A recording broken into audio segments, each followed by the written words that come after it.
boa tarde a todos. Bem-vindos a mais uma mesa aqui da Jornada Pedagógica, uma mesa especialíssima em que discutiremos algumas questões que já vieram, né, no chat, nas perguntas, em mesas anteriores.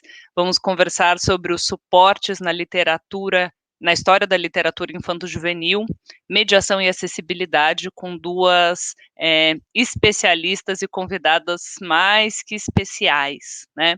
Antes da gente partir para chamar as nossas participantes aqui, queria começar com aqueles recados de sempre, que vocês precisam estar inscritos na jornada, né, no dia de hoje, para terem acesso aos certificados.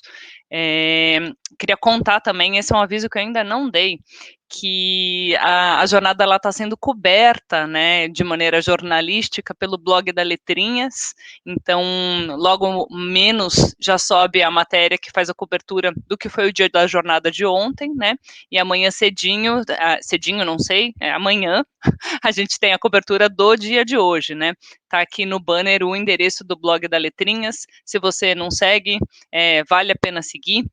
Muitas matérias interessantes sobre o universo da literatura infanto-juvenil, muitas conversas com autores, pautas para pais e educadores também, então vale a pena conhecer e conferir a cobertura sobre a jornada também. Teremos sorteio nessa mesa, então se a Julie conseguir compartilhar com a gente quais são as obras que vão ser sorteadas nessa mesa, já para a gente já ficar com o espírito aguçado, né, para desejar sorte no sorteio, não sorte no amor, ou sorte nos dois. Temos um livro de uma das autoras que está na mesa, Ariane Carraro, a obra Extraordinárias, parceria dela com a Duda. Temos o Em Cima daquela Serra, do Elcanã Ferraz, com a ilustração da Yara Kono, a obra que a Carla, nossa outra convidada, vai conversar um pouquinho sobre, mostrar um pouquinho em um outro formato, e temos o Elefante, obra recente lançamento, né, que é um livro-álbum feito a partir de um poema do Drummond. Ou seja, estejam inscritos para participar do sorteio, e a gente sabe que são poucos os sorteados, são 3 pessoas que são sorteadas por mesa, então as pessoas inscritas na jornada têm acesso ao cupom de desconto no site da Companhia das Letras, que dá acesso ao desconto de 50%, o cupom é Jornada 2021. Apareceram algumas perguntas sobre forma de pagamento, no cartão de crédito, a forma de pagamento por enquanto aceita no site, e a outra dúvida que apareceu também é pertinente a um limite, né, de 3 exemplares para a realização desta compra. Enfim, vamos diretamente chamar as nossas convidadas. Vou chamar a Carla Mausch, é uma das fundadoras e coordenadora geral da Mais Diferenças. A Carla é pedagoga com especialização em educação especial e deficiência intelectual, tem pós-graduação em tecnologia assistiva e mestrado em psicologia da educação. Ela é assessora e desenvolve projetos de educação e cultura inclusiva há mais de 20 anos. Trabalha com projetos voltados à democratização do acesso e ao direito ao livro, e a leitura e a literatura para todos. Ela também pesquisa e desenvolve livros em múltiplos formatos acessíveis e participa de diversas redes em defesa da educação e cultura inclusiva. Também vai estar com a gente, bem-vinda, Carla. Obrigada.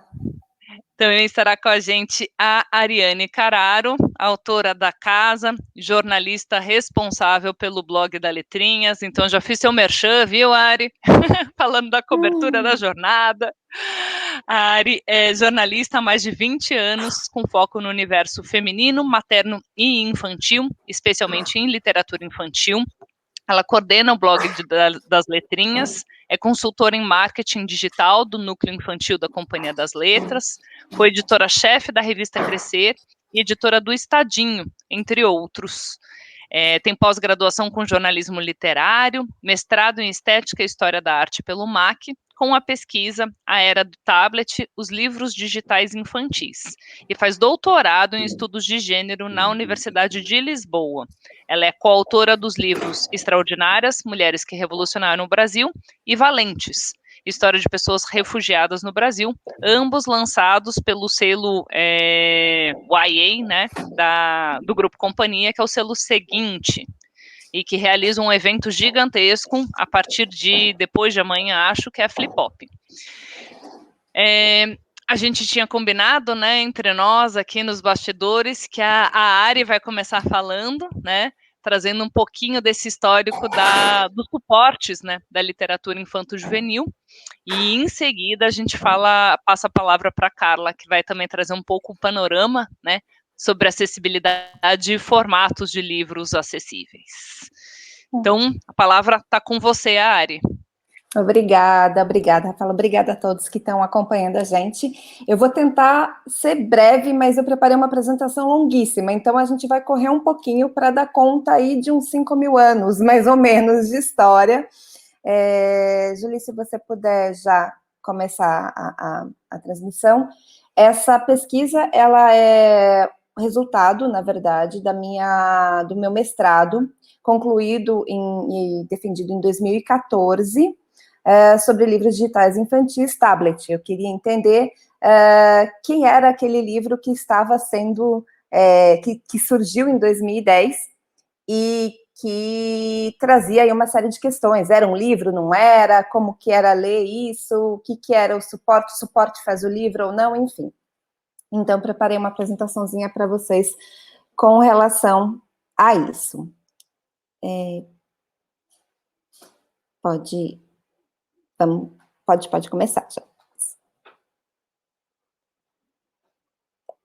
Então, é isso, os suportes da história da literatura infanto-juvenil.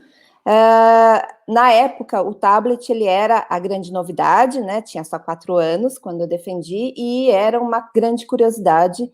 Não havia material para consulta, então eu tive que entender o que era o tablet. Pode passar, por favor?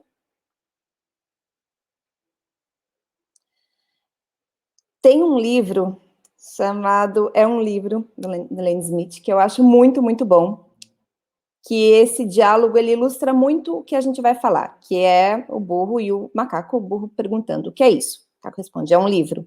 Como se desce a página? Não desce, eu viro a página, é um livro. É tipo um blog? Não, é um livro. Cadê o seu mouse?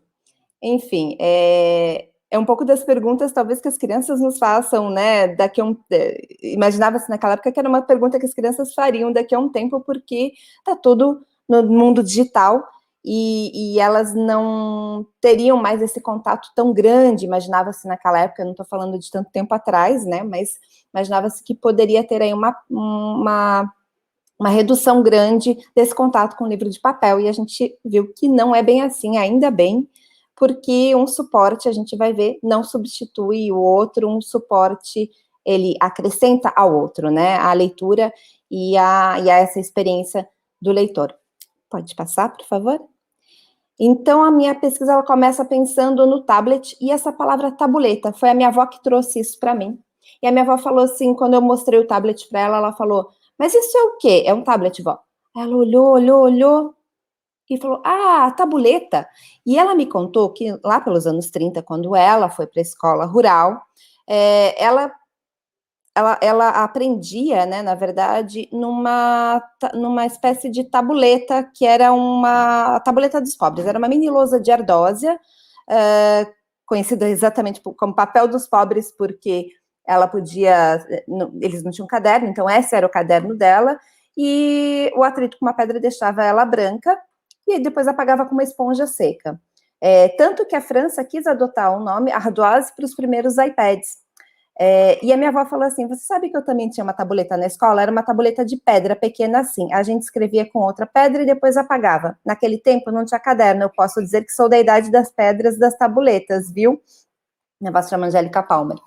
Mas isso me fez ver que isso é uma história, isso tudo faz parte de uma longa história da comunicação. Então, houve uma idade da pedra das tabuletas, né, dos tablets, E faz parte dessa evolução dos suportes de escrita, que, como toda plataforma, modifica relações dos homens com a comunicação e a experiência de narrativa e leitura. Próximo, por favor. Qual é o nosso primeiro suporte? É o corpo, né? Então, a gente tem a corporalidade, o balbucio, o choro, a fala, as rimas, a teatralidade, as canções. A gente fala com o corpo, a gente fala depois, né, com a voz, a gente fala com gestos, a gente fala de uma série de formas.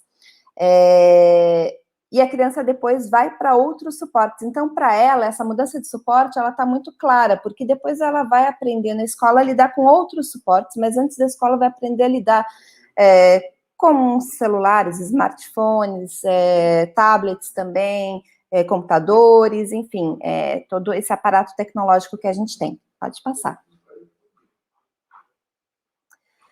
E a gente olha hoje para os tablets e para o ensino, né, nessas recentes tecnologias, pensando que é uma coisa muito tecnológica mesmo. Mas se a gente for pensar em tecnologia, a escrita foi a primeira tecnologia para fala, né, para a palavra falada.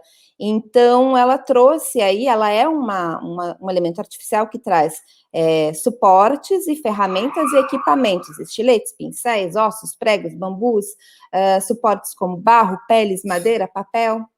Depois veio uma outra grande mudança de tecnologia, digamos assim, foi a questão da impressão, que permitiu uma série permitiu uma popularização dos livros gigantesca, e permitiu mudanças também na forma como a gente fazia os livros e na forma como o conhecimento era transmitido. E depois o computador vem também para dar mais agilidade a esse processo, permitir outras interações. Mas a escrita ainda é considerada como a mais drástica, porque ela tira o som e coloca essa comunicação no espaço mudo, ela afasta a palavra em relação ao presente vivo, né? Então, as palavras antes só podiam existir enquanto eram faladas, e ela eterniza isso, né? E a linguagem, e a escrita é considerada como artificial. Por favor, próximo. E é engraçado a gente pensar, às vezes, quando a gente fala, poxa, mas livro digital é livro também ou é outra coisa? E um pouco desses preconceitos que a gente tem, eu fui encontrar em algumas outras pessoas que tiveram isso quando palavras muito semelhantes ao que eu ouvia na época sobre a questão do suporte. Platão achava que a escrita era inumana, e ele fala assim: pretende estabelecer fora da mente o que na realidade só pode estar na mente. É uma coisa, um produto manufaturado. Aqueles que usam a escrita se tornarão desmemoriados e se apoiarão apenas em um recurso externo para aquilo que carecem internamente. A escrita enfraquece a mente. Quando surge a impressão, Squarciafico fala o seguinte, ele publicava livros, né, ele era um editor, ele fala o seguinte: a abundância de livros torna os homens menos atentos. Hierônimo Squarciafico, 1477. É engraçado porque a gente pensa, quando o tablet surgiu, o livro digital e a leitura do texto eletrônico, pensava, isso vai emburrecer. Eu vi muitas coisas assim, que ele distraía, que tirava do foco, e na verdade, não, né, assim, tem vantagens e desvantagens. Por favor, pode seguir. Agora vamos para a história dos suportes. Então, vamos contar. Pode seguir. O primeiro suporte que a gente tem são as tábuas de argila, 3.500 a.C., Mesopotâmia, com os sumérios. Vocês já devem ter visto isso. É o registro mais antigo, pode ser que isso tenha começado antes. Eles também usavam, na verdade, outros suportes. Eles usavam também o suporte em pedra para os monumentos públicos, para mostrar para a gente que desde 3.500 a.C., a gente já tinha uma convivência de suportes, né? Você usa suportes para diferentes finalidades, diferentes suportes para diferentes finalidades. A escrita cuneiforme, que é essa aqui, com as cunhas, ela se espalhou, Síria, Anatólia, Egito, mas lá tinha o papiro. E também haviam outros suportes que foram testados nesses anos antes de Cristo, enfim, porque eu vou dar um salto para o papiro, mas cerâmica, madeira recoberta de cera, que permitia, inclusive, reaproveitar, folhas de palmeira, enfim, dependendo da região, cada um deu o seu jeito de deixar registrado enfim, a palavra, né? Por favor, o próximo. Então, a gente teve outro suporte, que é o rolo de papiro e pergaminho. Era mais leve, mais durável e mais portátil. O papiro foi o grande... o Egito foi o lugar onde o papiro mais foi utilizado, também porque era onde tinham as plantas, né, para a fabricação do papiro, mas ele também foi para outros, para Fenícia, Síria, Palestina, e ao mesmo tempo também era utilizado o pergaminho com pele de ovelha, cabra, bezerro, mas era um suporte mais caro que o papiro. O mais antigo pergaminho, enfim, conhecido, é de 2300 a.C., e ele é usado até a Idade Média, durante o manuscrito. Então, ele tem uma utilização muito longa. E se a gente pensar no papel, se a gente pensar na prensa, a gente não tem nada de história, né? O que parece que a gente tem hoje parece tão antigo, mas na verdade nem é o suporte que a gente mais utilizou na história da humanidade. As desvantagens do papiro é que ele precisava exatamente dessas duas mãos, e você não conseguia voltar, escrever o texto e voltar, então você precisava de um escriba, você não conseguia relembrar, era difícil pensar, enfim, muito complicado. Então você tinha a figura do autor oral, que era teatral, e era uma coisa bem difícil de reproduzir, assim, não vou dizer irreprodutível totalmente, mas bem complicado de reproduzir. Próximo. E aí vem uma revolução, o códice, né, que muda uma série de questões, mas principalmente a estrutura do texto, porque ficava mais fácil, né, com folhas, páginas, você folhear, voltar um trecho, citar uma parte, ver o que você já escreveu, e você mesmo não precisava mais de um escriba. A distribuição também começou a ser feita em capítulos, as páginas começaram a ser numeradas, surgiram os índices, isso tudo organizou a leitura, e organização é organização mental também para o leitor, né? Isso ajudou bastante o leitor para compreender a obra. Ele permitia uma leitura fragmentada por capítulos aleatórios, sem que você perdesse a noção da totalidade da obra. Não precisava mais de duas pessoas para fazer, e o conceito do autor muda, o livro passa a pertencer a ele, e a noção do direito autoral se fortalece. Por favor, próximo.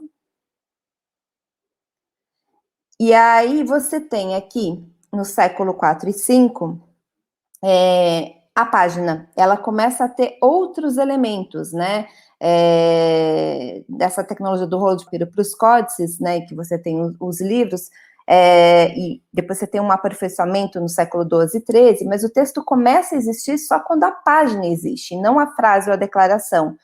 Então, a gente pode falar em texto a partir daí.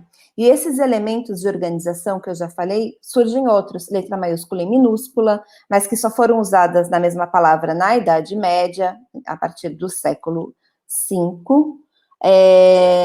e outros elementos, caligrafias diferentes, itálico, gótico, divisão, essas divisões que eu até já tinha citado, elas aparecem organizando tudo. Por favor, próximo. E aí vem a impressão. Quando chega a impressão, você tem a possibilidade de reprodução em larga escala, porque ele permitia a reprodução, mas era tudo, né, copiado. E aí surge também a pirataria, a criação de formas para defender o trabalho do autor, muda o conceito do autor e logo o do texto, porque até então o autor era aquele que tinha escrito. Na verdade, o autor vira aquele que teve a ideia, né, e que concebeu a ideia, ela perde essa materialidade, a propriedade perde essa materialidade, ela não é aquele livro, porque são muitos, né, ele pode ser reproduzido, não é mais o suporte, é o texto, a criação que vale. E aí, vou falar da grande revolução, né, a prensa de Gutenberg, que permitiu, que aconteceu aí entre 1452 e 1455, Johannes Gutenberg apresentou o primeiro livro impresso, a Bíblia, de 42 linhas, e chama-se que foram feitas 180 cópias, 45 em papiro e 135 em papel. Mas o que a prensa traz? Ela traz velocidade de reprodução, multiplicação de livros e popularização da leitura. Entre 1460 e 1500 foram feitas 20 milhões de obras. Pensa na escala que isso ganhou. De repente, em 40 anos, você tem uma escala absurda. Mas o que acontece? A estrutura do códice é a mesma, não muda. Então, as folhas continuam dobradas, cadernos montados, costurados, encadernados, superfície e papel, tem os mesmos elementos de identificação, enfim. Você tem uma revolução na quantidade, mas ela continua com a mesma estrutura. Até em 1830, a prensa dá lugar ao monotipo e depois ao linotipo. Próximo, por favor. Só voltando um pouco ao Oriente, a gente fala da prensa, mas o primeiro livro impresso no Oriente foi na Coreia, em 1377. Então tem um pouco aqui, é a China quem inventa o papel, eles usam primeiro os tipos móveis também, nasce a xilografia, tudo muito antes do Ocidente. Eu só trouxe esse insight para dizer que às vezes a gente fica numa história muito ocidental, mas no Oriente tudo isso já estava acontecendo. E aí vem as formas, né, mecânicas de escrita pessoal. Começa que a pena. A pena é a forma mecânica mais longa que a gente teve, que ela vai de 600 a.C. até o século XX, a pena ainda era usada. Em 1714, surge o primeiro protótipo da máquina de escrever. Em 1808, o italiano Pellegrini Turri construiu uma máquina que datilografava textos. 1864, a primeira máquina funcional. 74, Hamilton faz a máquina com um teclado que a gente conhece, que persiste até hoje, e que você permitia ler o texto enquanto datilografava também. E aí, em 1902, a máquina de escrever elétrica. Próximo. O computador vem como um equipamento para fazer cálculos, mas que se mostra extremamente eficiente para ler textos. Então, o ENIAC é o primeiro, em 1943, ele tinha 30 toneladas. Em 51, vai o primeiro computador em linha de produção. 53, a IBM cria o IBM 650, vende 1.000 unidades. 1975, Bill Gates e Paul Allen criam o primeiro computador pessoal, e 76, Steve Jobs e Steve Wozniak lançam o Apple I. E 2010, o iPad. E aqui tem uma frase do Roger Chartier que eu acho muito boa. A obra não é jamais a mesma quando escrita em formas distintas. Ela carrega cada vez um outro significado. Talvez os autores da era multimídia, um pouco como autor de teatro, sejam governados não mais pela tirania das formas do objeto livro tradicional, mas no próprio processo da criação, pela pluralidade das formas de apresentação do texto permitida pelo suporte eletrônico.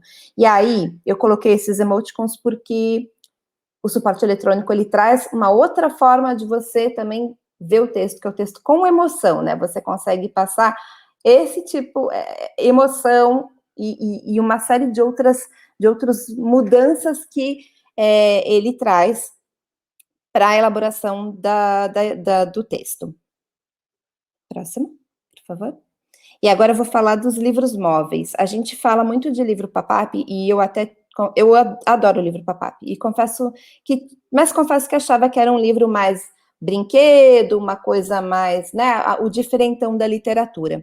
E eu fui estudar sobre isso, e aí descobri que eles são, na verdade, os avós dos tablets e do livro digital ampliado, que era esse que surgiu aí em 2010, que permitia a interação com o leitor, com recursos. E aí eu fui descobrir como que foi essa evolução. Então, o primeiro pop-up, digamos assim, foram os Volvels, não sei se fala assim, mas é de século XIII. Eles eram usados para mapas astronômicos, para mostrar astronomia. Então, você tem aí o monge inglês Matthew Paris, não sei se é o primeiro, mas é o que tem, o mais antigo, Volvel conservado, e ele era mais ou menos com essa carinha aí. Tem dois aqui, se vocês verem, tem camadas sobrepostas dos discos concêntricos, enfim, eram usados tanto para determinar calendário como para astronomia. O mais famoso é esse astronômico Caesarum, de 1540, que está do lado aí, são os dois da mesma obra, do alemão Petrus Apianus. Pode passar, por favor. Mas também tinha a questão das abas e camadas. Ele foi muito usado também para livros tratados anatômicos. Então, essas figuras de homem e mulher que vocês estão vendo, você puxava abas e conseguia ver o que tinha dentro da barriga, enfim. O coração ali tem até uma abinha meio cortada, aquilo ali era uma abinha mesmo, parece um corte, mas era uma aba que você abria. Esse é do Descartes. Do ano, ele foi finalizado em 1633, mas publicado em 1662. Idade Média, Inquisição, precisou esperar um pouquinho. O primeiro infantil, de fato, então ele começa como um recurso para adulto, para astronomia e para anatomia. Mas ele começa com o primeiro infantil, é o que chamou-se de Metamorfoses, ou Turn-Up, ou Arlequinades, porque os arlequins eram os principais personagens desses livros. Foi em 1766, Robert Sire, na Grã-Bretanha, e era isso, sabe? Era uma folha impressa e com abinhas que você levantava, como está vendo ali. Pode passar. Depois vieram as Paper Dolls, 1790, as bonecas de papel, mas junto com livros. Então, essa que está aí é uma alemã, eu não sei se eu coloquei o nome aqui, não, coloquei sim, Little Fanny. Ok, obrigada, gente, ficou pequenininho. Elas passaram a vir, foi uma febre, então você conseguia vestir a boneca e, ao mesmo tempo, ler e vestir a boneca de acordo com o que a narrativa estava pedindo que você fizesse. Foi um sucesso entre as crianças, e aí começa essa penetração mais massiva entre as crianças. Pode ir. E aí tem esse Toilette Books, são livros... foram criados pelo William Grimaldi, um pintor inglês, que olhou para a toalete da filha dele e tinha tanta coisa, ele quis dar recados, né, de virtude para sua filha e para as moças, e acabou fazendo esses livros de toalete, que foram depois uma outra febre, também geraram vários, que você levantava as abas nos artigos de toalete e tinha ali modéstia, humildade, enfim, lições de moral. Deixa eu passar para o próximo. Aqui tem uma frase bacana também, que é: a bem estabelecida conexão entre ver e entender tem influenciado como nós nos comunicamos, ensinamos e apresentamos uma informação, baseando-se nas relações entre o visual, o cognitivo e o tátil. As abas são exemplos de ferramentas de aprendizado interativo e multifacetado, e nos lembram do contínuo desafio de comunicar não apenas por palavras, mas também por imagens e interação com o leitor. No ambiente digital, as abas também permitem interação com o leitor, embora o contato físico entre o leitor e a página seja substituído por um clique no mouse ou um touchscreen. Pode passar, por favor. E aí vem os livros móveis. Dinson é o cara que revoluciona isso, porque ele traz... ele é o primeiro que diz que produz livros móveis para as crianças, e ele usa um sistema de alavancas, então a figura mexe quando puxa essa alavanquinha que dá para ver na imagem. Pode passar. E tem essa outra técnica que se chama jalousie, que é uma técnica que parece uma janela, uma persiana, uma janela veneziana, uma cortina veneziana. Você puxa a aba também, ele troca. Então, você vê a mesma página, você só puxa a abinha ali em cima, e ele muda completamente a figura. Pode passar. Surgiram os peep shows, aí a gente tem o estilo carrossel ali do lado, que é um livro de Cinderela, e também estilo túnel. Como se fosse... São livros em camadas, né? Sanfonas. Pode passar. E aí, os Revolving Picture e 3D. Esse Revolving Picture era o mesmo esquema da persiana, só que em círculo, então você puxava a aba e ele mudava. Ernest Nister é um editor alemão que faz esses livros, e ele tem um papel fundamental também na difusão desse tipo de livros, e livros em 3 dimensões, palco de teatro em camadas, com profundidade de campo, enfim, ele é um nome super importante. Aliás, os alemães, eles dominam esse mercado. Ele é do século XIX para XX. E aí o outro que ficou conhecido como o mestre engenheiro, né, o engenheiro de papel, Lothar Meggendorfer. Ele é um cartunista alemão, e ele, diferente dos outros livros que traziam sátiras, ele aposta que traziam, desculpa, lições de moral, ele aposta em sátiras. E ele faz coisas incríveis com papel. Ele usa rebite de metal para criar articulação, ilusão de ótica, livro Casinha de Boneca, essa é uma casinha de boneca de 1890, Picadeiro, pode passar.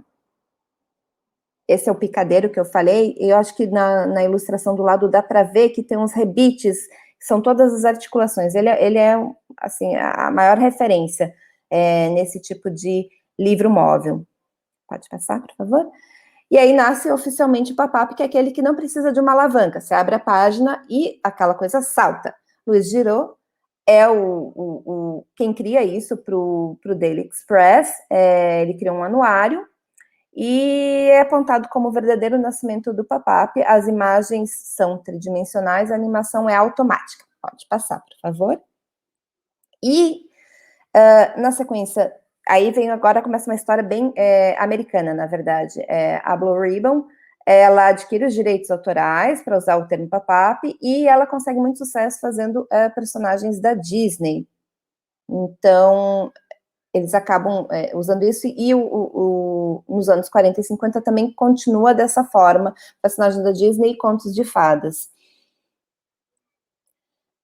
Esse é uma coisa também absurda, é um pouco mais recente, na verdade, é 1954, Cristóforo Columbus. Esse arquiteto tcheco, Kubasta, ele lança pop-ups com fios e com uma série de engenharias que, enfim, é muito complexo o sistema, mas ele lançou 70 obras em vida, vendeu mais de 30 milhões de exemplares, é um sucesso absoluto, vale a pena conhecer a obra dele. Próxima. Há um renascimento depois das guerras também, que, enfim, alguns nomes mais recentes, e outras coisas que foram sendo adicionadas. Tinta termocrômica, com aquecimento, né? A tinta fosfocrômica para brilhar no escuro, som, luzes, cheiros, começou a aparecer tudo isso nos livros, aí para depois da Segunda Guerra Mundial, década de 60 em diante. Por favor. E aí aparece também, se vocês devem já ter visto, o Scanimation, que é essa figura de acetato, que lembra o ombro cinema, que era uma técnica da figura de acetato mesmo, que você precisava colocar para criar essa ilusão de movimento. Pode passar. E aí eu pergunto, o pop-up ficou muito restrito a crianças, mas olhem isso, assim, tirando o Sabu daqui, que fez Mágico de Oz, mas os outros dois, o David Carter e o Matt Reinhardt fez, esse aqui é o Star Wars, e o David Carter faz esculturas, então, assim, não é um simples livro-brinquedo, existe um trabalho de escultura de papel, de fato, né, por trás. Pode passar. Vou tentar, gente, eu sei que eu já estourei meu tempo, vou tentar falar um pouco do texto eletrônico. Ele surge oficialmente em 71 com o projeto Gutenberg, com obras de domínio público. A primeira foi a Declaração de Independência dos Estados Unidos, são EPUBs. Depois surgem os 85 CD-ROM, livro em CD-ROM, disquete, gente, eu sou dessa época. E aí tem o primeiro romance eletrônico do mundo em 94, em disquete, ele usou 2 disquetes para isso, que se chama Host, e em 95 surge a Amazon, que em 2007 lança o Kindle, e 90 mil obras já para Kindle, mas 10 anos antes, em 98, aparecem os e-readers. Por favor. Eu vou pedir para passar essa frase do Chartier, porque é ótima, mas seguimos. O livro digital, ele tem texto escrito, vídeo, som, interação touch, ilustração, animação, ele tem tudo isso, ele é intermídia, ele é narrativa hipertextual, ele é linguagem híbrida, ele tem diferentes suportes tecnológicos, ele traz inovações na distribuição e na interação, você pode fazer marcação de texto, anotação, busca de palavra, consulta dicionário, música, gravação de áudio, uma série de questões. Próximo. Pode passar. Aí chega no que eu queria, que era o iPad. Quando o iPad é lançado em 2010, lança-se também o livro digital interativo, ou ampliado, que é o Enhanced E-Book, que não teve tanto sucesso como a gente imaginou que ia ter, mas que tem exemplares muito bons. O primeiro foi Alice. Enfim, eu até tinha separado um vídeo. Será que a gente consegue passar rapidinho para...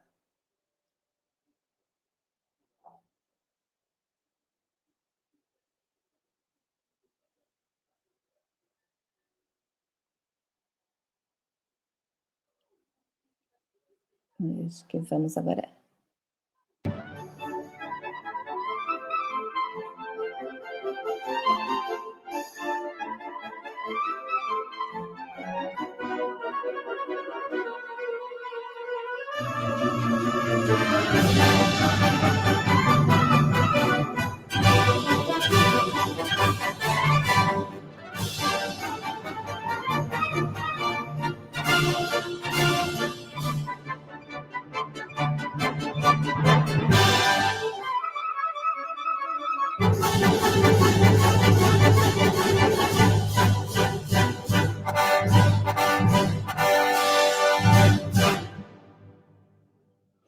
Esse foi o primeiro livro para iPad. Ele foi lançado em 2010 ainda. Será que a gente podia voltar para a apresentação? Ele tem muito dos recursos pirotécnicos que se chamou na época, que era só mexer, chacoalhar, e o efeito não estava muito em função da narrativa. Mas outras boas experiências vieram na sequência. Pode passar? Eu vou passar isso porque... Pode passar. Por exemplo, a menina do narizinho arrebitado, ela tinha um pouco mais de conexão e integração com a narrativa, então você tinha recursos ali que vocês podem ver de iluminar o texto, iluminar o que estava escuro, ela espirrava, quando a criança apertava, passava o dedo no nariz, você podia reorganizar as letrinhas que estavam ali no título, os peixinhos também se movimentavam, tinha uma série de recursos assim, de som e de touch e de máscaras. Pode passar.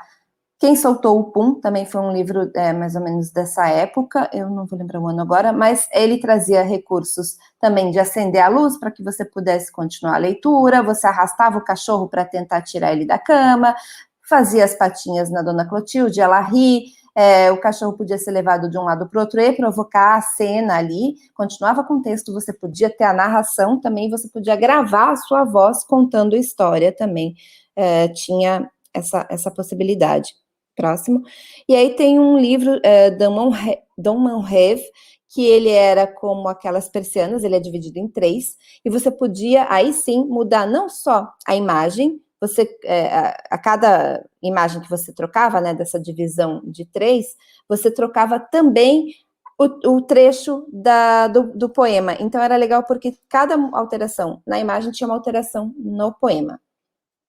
Eu até coloquei ali embaixo, mas vamos lá. Não, pode passar. Eu vou ler essa frase da Marisa Lajolo porque eu acho que é ótima. Pode-se considerar o hipertexto como formatação que, entre o livro e o game, permite o exercício de novas formas de leitura extremamente exigentes e sofisticadas. Através da multiplicidade de linguagens a que dá acesso, o hipertexto favorece a intertextualidade. E a interação necessária, clique de mouse, toque na tela ou nas teclas, para a navegação pelo hipertexto, representa uma forma de dialogismo e materializa a interação entre leitores e texto, como pressupõe a leitura, particularmente a leitura literária. Pode seguir. Enfim, obrigada, gente. Desculpa, corri, mas tomei bastante tempo. Tomei mais tempo do que precisava. Imagina, Ari, fica tranquila. Vou chamar aqui a Carla, né? Vocês já devem ter visto que a apresentação da Ari, tá todo mundo aqui elogiando no chat, a Ari falando desse recorrido histórico, muita gente se reconhecendo nas histórias das tabuletas da tia-avó e bonecas de papel. Vocês viram que muitas das coisas que a Ari já trouxe para a gente são ganchos que vocês já devem imaginar que vão chegar na fala da Carla agora. A questão dos suportes, né, que comunicam com múltiplos sentidos, né, visual, cognitivo, tátil. Tô só levantando aqui algumas coisas, né? A questão da materialidade do livro, a sobreposição de linguagens, enfim, não vou ficar dando spoiler, vou passar, sem mais delongas, a palavra para Carla. E daí depois a gente bate um papo que vai ser interessantíssimo. Boa tarde a todas e a todos. Eu queria agradecer muito o convite e parabenizar pela jornada, e também aos educadores e quem está nos assistindo. A gente está no final do dia e eu percebo que o chat está super movimentado. Então, acho que é uma alegria. E também a Ari, que assim, eu estou aqui viajando e sonhando a partir da tua fala e com vontade de ficar, de tocar, de conhecer os livros. E então acho que foi um presente poder te escutar e estar compartilhando a mesa contigo. Então, a Ari traz toda a história, assim, a gente fez um passeio longo e enorme, e eu fiquei pensando que com tantas questões, tanto que se inventou, que se criou, que se produziu, que se aprendeu, a gente, com toda essa história, ainda esquece de grupos. E aí eu queria que passasse a apresentação para nós, que diz respeito um pouco às pessoas com deficiência. Eu vou falar do lugar de uma leitora, de uma educadora, de uma professora que trabalha há muito tempo para que todas as pessoas possam estar em todos os lugares juntas. E aí, nesse sentido, há muito pouco tempo, a gente tem as pessoas com deficiência na escola junto com a gente, na escola regular, na escola comum, na escola pública. Infelizmente, a nossa história é bem mais curtinha e ainda muito frágil.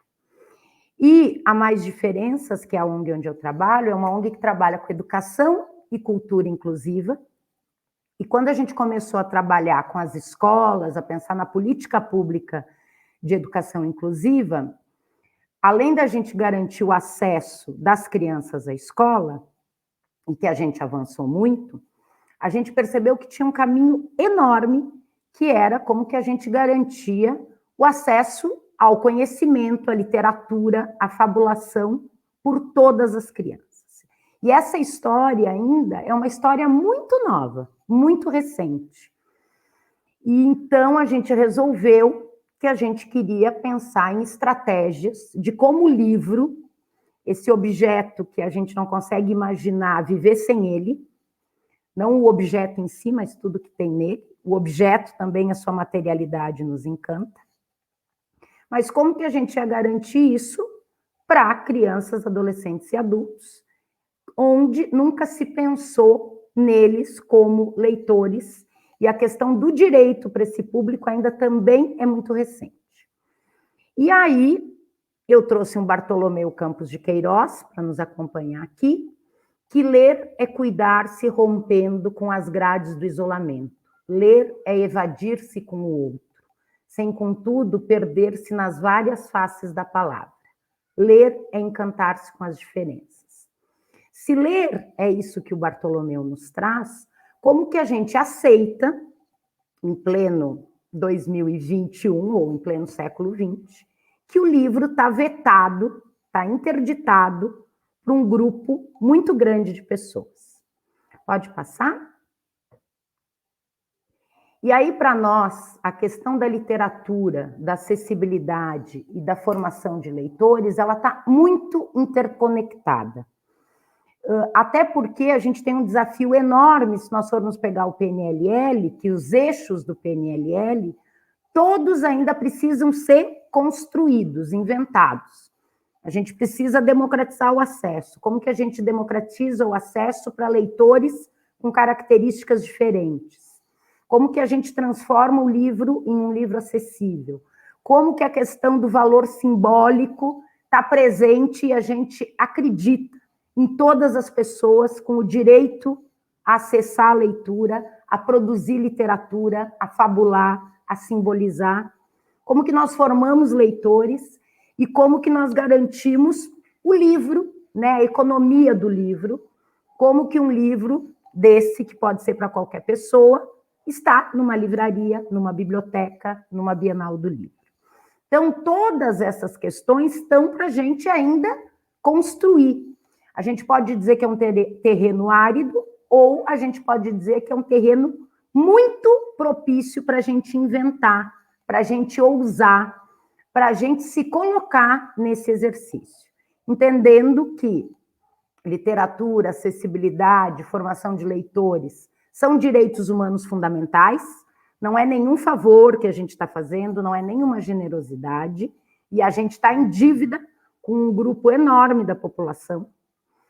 Todas essas questões estão articuladas e muito do nosso processo de começar a desenvolver os livros tem a ver com o processo de estar junto com as pessoas, de ler junto com elas, de ir descobrindo formas de inventar esse livro que pudesse ser para todos.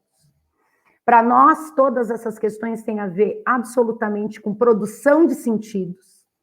Muitas vezes, além da gente vetar, ou quando a gente dizia, não, tudo bem, vamos pensar o que a gente vai fazer, a gente não pensava muito na produção de sentidos, as pessoas com deficiência, a gente sempre limitou o mundo delas, e a gente entende que a literatura produz sentidos para todos nós, nos ajuda a elaborar, inclusive nesse período que a gente está vivendo, a suportar a dor de toda essa tragédia que a gente está vivendo, elaborar em outros períodos como as pessoas viveram, o que a gente pode fazer, amplia o nosso repertório e a gente oferece, disponibiliza e cria e inventa mundos.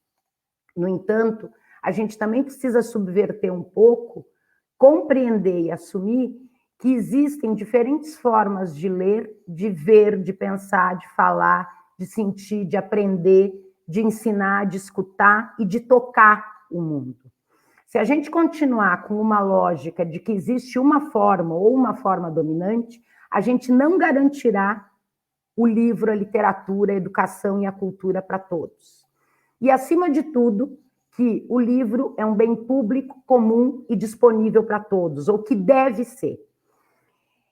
Então, a partir desse contexto, a gente se colocou no exercício de estar junto com as pessoas, de ler junto com elas e de inventar isso, assim como a Ariane falou que quando chegou o livro digital e o tablet, a gente ficava meio perdido, nós, da mesma forma, quando começamos a trabalhar com isso, a gente não tinha muito onde ir buscar.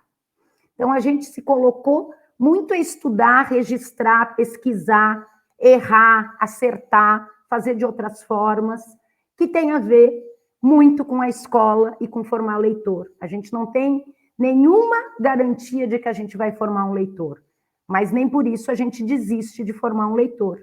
E cada leitor vai se conectando ao livro de diferentes formas e maneiras.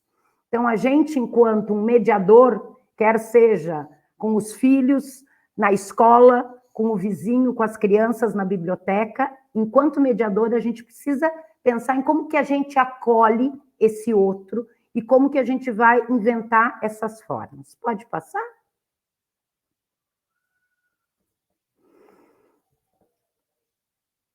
E aí, para nós, quer seja a gente pensar numa mediação ou pensar no desenvolvimento de um livro, tem algumas premissas que são muito caras para nós. A primeira é que a gente precisa pensar desde a concepção, com todos, de todas e para todos. Não dá para eu produzir um livro ou pensar a mediação e aí depois eu começar a botar penduricalho e dizer, e agora eu tenho um aluno cego. E agora o que eu faço com o meu aluno com deficiência intelectual?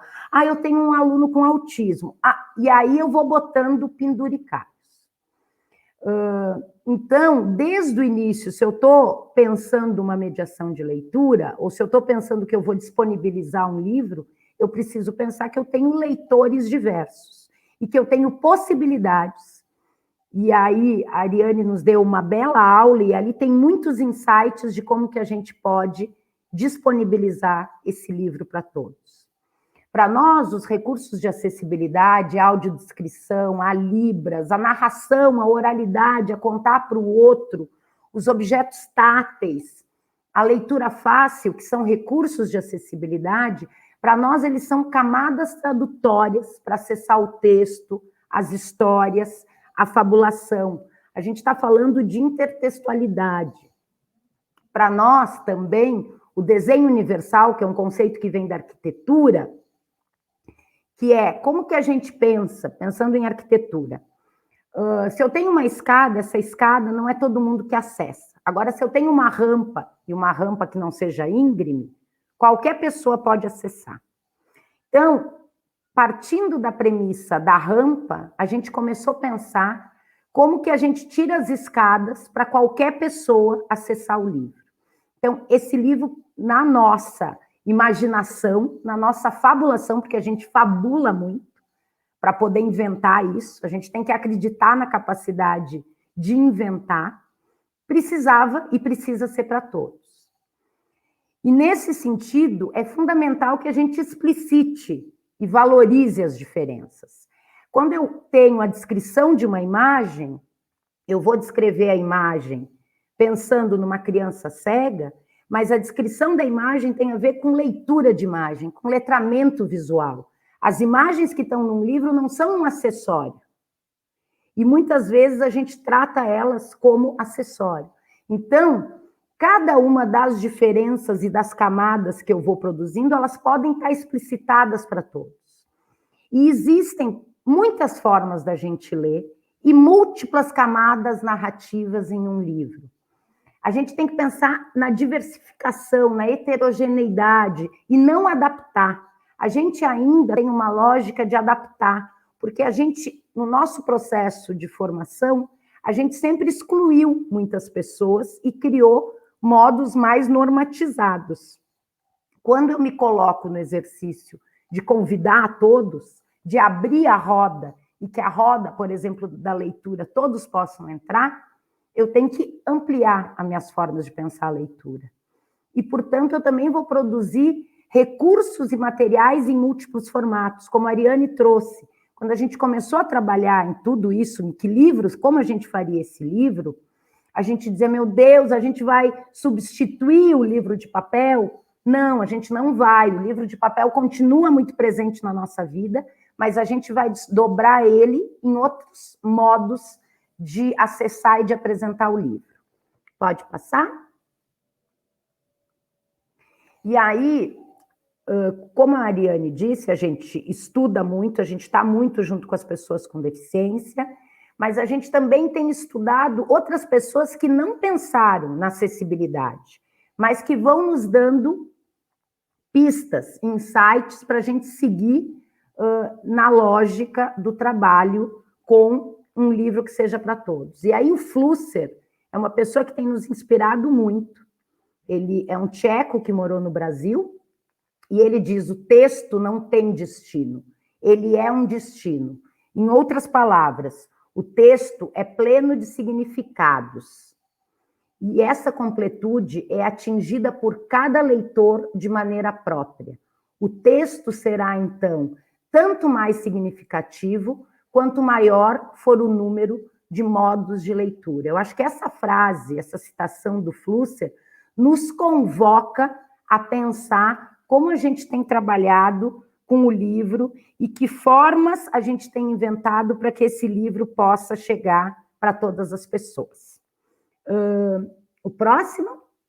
E aí, só trazendo os recursos de acessibilidade, então, a audiodescrição, a legenda, a Libras, o Braille, a fonte ampliada, o contraste de cores, a leitura fácil, a comunicação suplementar alternativa, os objetos táteis, todos são recursos de acessibilidade. Pode passar?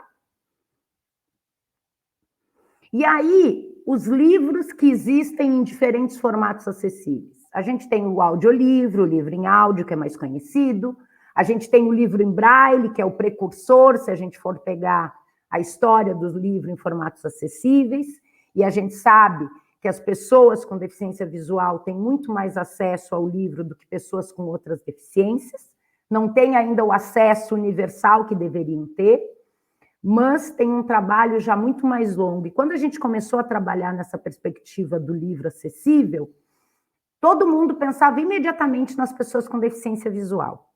Ninguém pensava nas pessoas com surdez, porque muitas achavam que, não, mas ela só não escuta, não se entendia que o português é a segunda língua da maior parte da população, não se entendia que a gente podia pensar num livro bilíngue português-língua de sinais. Quando a gente tem um livro só em braille, só quem conhece o braille vai poder ler. Infelizmente, muitos de nós não sabemos o braille. Quando a gente está com 2 crianças, então surge o livro em braille e tinta, que a pessoa cega pode ler o livro no braille e o educador ou outra criança lê o livro na tinta, mas podem estar juntos. A gente tem os livros digitais, DAISY, EPUB, os livros só em língua de sinais, os livros em leitura fácil, que depois eu vou mostrar um pouquinho o formato, que é um formato novo no Brasil. Fora do Brasil já tem um mercado muito grande desenvolvido.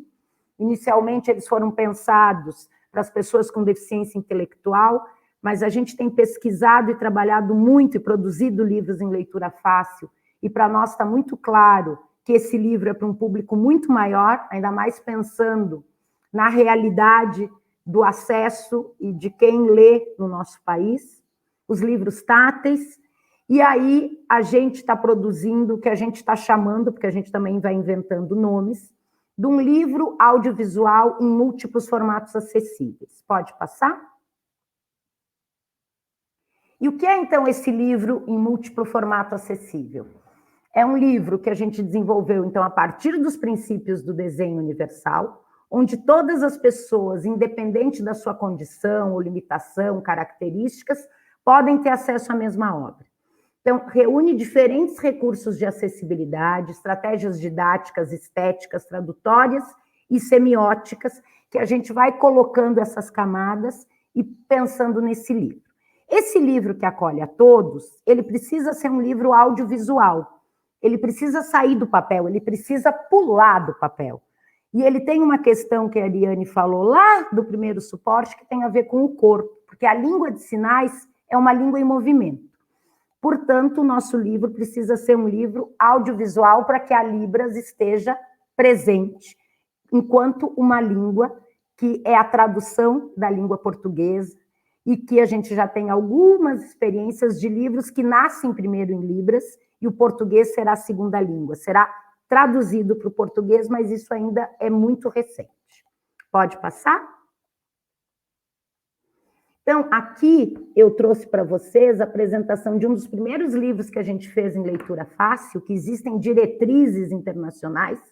Então, aqui é a apresentação. Antes de começar o livro, a gente apresenta os personagens principais, a gente já traz um pouco alguns elementos para quando chegar na leitura, o leitor já está um pouco mais dentro da obra. E aí o texto também é modificado, a gente coloca glossário, eu vou mostrar aqui um pouco na minha tela, não sei se vocês vão ver, mas então tem o texto, tem os aqui está o glossário, estou trocando, aqui está o glossário, de algumas palavras que são mais difíceis, porque a gente quer ampliar repertório, e vocês estão vendo que aqui tem ícones, certo? Então, tem o ícone do aviador, do Pequeno Príncipe. Isso a gente descobriu, por exemplo, por isso que eu digo que a gente tem que estar com as pessoas, no momento que a gente estava produzindo o Pequeno Príncipe. A gente estava com um grupo heterogêneo de jovens com diferentes deficiências e sem deficiências.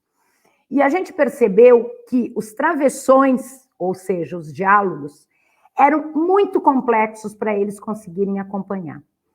E aí a gente pensou, e se nós colocássemos um ícone? E aí parecia mágica, porque jovens do ensino médio disseram, é isso, travessão? Agora eu estou entendendo a história. Então, o que a Ariane trouxe um pouco, que a gente vai trazendo outras modalidades, e que estava na Marisa Lajolo, tem a ver com como a gente, de fato, pensa em disponibilizar esse livro e acreditar que todas as pessoas podem acessar o Pequeno Príncipe.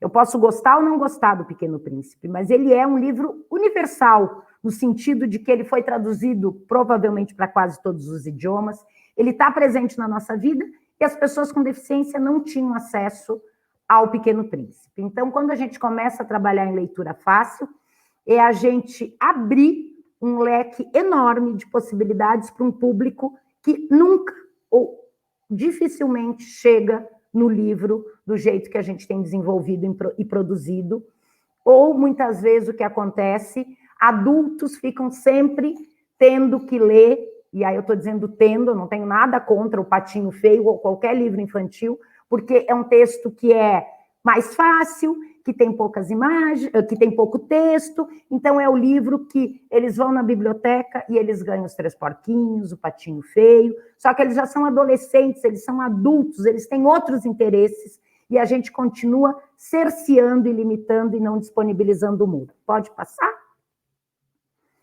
E aí, eu estou falando, mas às vezes pode ser muito etérea essa minha fala. Então, eu vou pedir, a gente vai compartilhar trechinhos do livro do Elcanaã Ferraz e da Yara Kono, que é uma preciosidade, que é Em Cima daquela Serra. Esse livro faz parte do programa Leia para uma Criança e a gente fez ele em múltiplos formatos acessíveis. Quando a gente começa a desenvolver e ir inventando isso, eu quero dizer para vocês que cada vez a gente inventa mais. Então, a primeira vez a gente fez um livro com uma faixa audiovisual, onde a gente colocou a descrição, a libras. Só que aí, cada um de nós tem muitas formas de ler um livro. E a gente foi percebendo que só uma audiodescrição não era suficiente. Se eu fosse fazer uma audiodescrição muito detalhada de tudo que tem na imagem, a gente foi percebendo que podia matar o livro, porque para. Então, a gente começou a trabalhar com uma faixa onde está só a narração do livro no original. Aí a gente criou uma outra faixa que a gente está chamando de audiodescrição poética, onde a gente faz uma descrição das imagens muito sutil e que entra quase como que costurada, alinhavada a história. No entanto, as imagens têm uma riqueza enorme. Então a gente vai criar uma outra faixa onde essa descrição está mais detalhada, traz mais elementos. E se a gente tiver tempo, perna e recurso, a gente pode fazer 10 descrições de imagem, infinitas descrições de imagens, porque tem a ver com isso, com múltiplas leituras. Então, eu vou pedir para mostrar trechinhos do Em Cima daquela... A gente também coloca animação, a gente coloca trilha. Aqui é o livro no texto original, ele não está em leitura fácil. Então, eu vou pedir para colocar um trechinho de cada um dos livros. Eu também já estou passando o meu tempo aqui, vou tentar correr. Durante a Segunda Guerra Mundial, toda a família do meu pai e da minha mãe morreu em campos de concentração. Julie, esse é o Kátia, né? Então vamos deixar aqui para não perder as trocas. Então, esse livro é um livro em leitura fácil, que se chama O Sonho do Caroço do Abacate, do Moacir Scliar. É um livro infanto-juvenil. Então, qual foi o processo? A gente primeiro verteu o livro no original para o livro em leitura fácil. Depois, nós transformamos o livro num livro audiovisual. E, além disso, nós criamos esse material complementar, que é um glossário. Por quê? Porque quando a gente coloca o glossário, e a gente já fez junto o glossário ao livro, e agora nesse livro a gente está criando uma outra faixa. Então, o leitor pode primeiro ir para cá, ou depois, primeiro ler o glossário, ou primeiro ler o livro, e depois vai para o glossário. Então, esse é o glossário do livro O Sonho do Caroço do Abacate, do Moacir Scliar. Local onde as pessoas eram presas durante o nazismo. Eram obrigadas a trabalhar como escravos, passavam fome e muitas eram mortas. Eles passaram pelo posto da emigração. Posto de emigração. Local onde os estrangeiros precisam mostrar os documentos e falar onde vão morar. Pode parar, só para a gente não perder muito. Então é isso, a gente vai colocando o glossário e coloca o glossário em contexto com o texto do livro. Aí a gente tem uma outra, que eu vou pedir também para passar, que é o livro audiovisual sem o glossário. E nesse processo, a gente está sempre com as pessoas com diferentes deficiências. Então, é um exercício que eu acho que o PENAC fala muito, que é da questão de doar o tempo, de ir descobrindo, de escolhendo cada palavra que tu vai colocar. É quase que a gente vai bordando de novo, e a gente lê, e a gente escolhe. E nesse processo, junto com os jovens e os adultos com deficiência intelectual, com autismo, com surdez, a gente também vai vivendo o processo de ver leitores nascendo. Então, muitos deles tinham uma relação muito distante com a leitura. E a partir desse trabalho, o que a gente faz? A gente produz o livro para que seja para todos, mas a gente também vai trabalhando na formação deles como leitores que nunca tiveram esse direito. E o que a gente tem vivido são experiências, assim, impagáveis. E, por exemplo, no processo de construir o livro, a Letícia, que é uma adulta com síndrome de Down, e que é poeta e que tem um livro de poesias que ela escreveu, ela vai muito nessa coisa de procurar no dicionário que ela não entende. E aí a Letícia simplesmente para e olha e diz: será que essa palavra o Danilo, que é surdo, vai entender? Será que não seria melhor a gente usar outra palavra? E aí, quando eu tenho uma mulher com síndrome de Down que se preocupa se o colega com surdez vai entender o texto, eu acho que é um pouco disso que a gente está falando e muito disso que a gente ainda não tem conseguido fazer. Então, eu acho que, acima de tudo, é um convite, é acreditar que todo mundo pode ser leitor e acreditar na possibilidade da gente estando junto com as pessoas e descobrindo novas formas. E eu acho que esse é o maior convite. A gente não terá todos os livros acessíveis. Se nós formos trabalhar com a lógica do mundo, do mercado, e me perguntarem: Carla, quanto tempo vocês levam para fazer um livro desse? Eu não sei quanto tempo a gente leva, mas eu sei que o livro nasce e ele tem podido garantir que muitas pessoas leiam esse livro. Então, pode ser uma coisa um pouco utópica, mas é impagável. Quando eu tenho uma pessoa que consegue ler o livro, já valeu, e eu não estou na lógica só da hora. Claro que vai chegar uma hora que a gente precisa pensar nisso, mas o momento agora é que ele possa florescer, que isso seja possível. Depois a gente vai encontrar outras formas. E aí, a gente também fez o livro em PDF, aí junto com o glossário. Ou seja, também pode ler o livro só em papel, e aí o glossário está junto. E, além disso, isso não é tudo. A gente produziu antes um material contando um pouco da história do Moacir Scliar. Aqui está o PDF, então pode mostrar um pouquinho. E aí vocês veem que ele tem uma outra estrutura. Ó, o glossário está junto. E tem o audiovisual sem. E, além disso, a gente produziu um material que é trazendo um pouco sobre o Moacir Scliar e sobre a obra, porque quando a gente começou a trabalhar, o livro, e eu já vi que tem leitores aí, ele trata de questões do nazismo, da imigração, do semitismo, que são, muitas vezes, conceitos e questões que as pessoas com deficiência tão pouco tiveram acesso. Então, a gente trabalhou tudo isso e produziu um material, também em leitura fácil, com imagens, foi discutindo com eles. Por quê?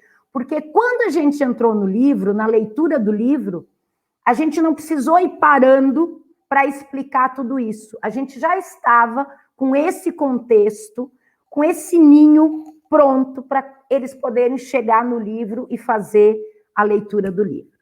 Então, esse é um pouco um processo do livro de leitura fácil. E agora eu vou pedir para a gente mostrar o do Eucanaã e da Yara, que a gente não trabalhou o texto, a gente só inseriu descrição, libras e paisagens sonoras e um pouco de animação.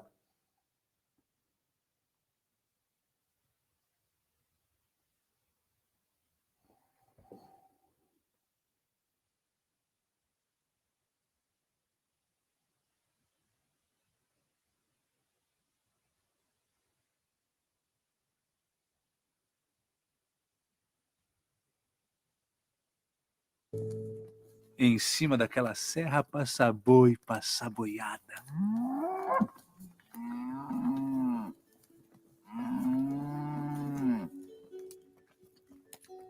Na serra os bois dão voltas, avançando pela estrada. Aqui é a descrição poética curtinha. Tem uma cerca quebrada, tem uma pomba pousada. Uma A cerca voz de madeira, muda. onde a pomba está parada. Em cima daquela serra passa uma vaca malhada. A vaca passa pela cerca. A vaca é branca e tem uma mancha preta. A pomba lhe dá uma olhada.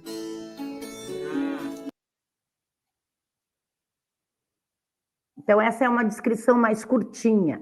Vocês viram que tem uma intérprete e um surdo. O Danilo é surdo, então também é super importante a gente estar junto, intérpretes, surdos, quem trabalha o texto, para que a gente também possa produzir. Pode passar o outro trechinho, por favor.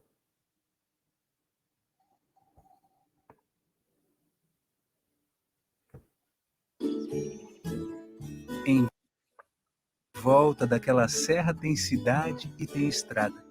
Em volta daquela serra passa carro e caminhão. Nas terras daquela serra dá mandioca e feijão. Uma estrada que dá várias voltas e faz várias curvas. Ela passa por algumas casinhas e muitas plantações. Plantação vermelha, verde, cinza, amarela e azul. Dá para perceber tudo do alto, como se estivéssemos olhando um mapa. Vão passando pela estrada um carro branco, outro carro cinza e amarelo e um caminhão vermelho, bege e cinza, que leva na carroceria frutas vermelhas. A vida na roça não é só descanso. Lá tem muita produção. Os produtos lá plantados vão para as cidades, servir de alimentação. Passa balão colorido e avião no céu da serra.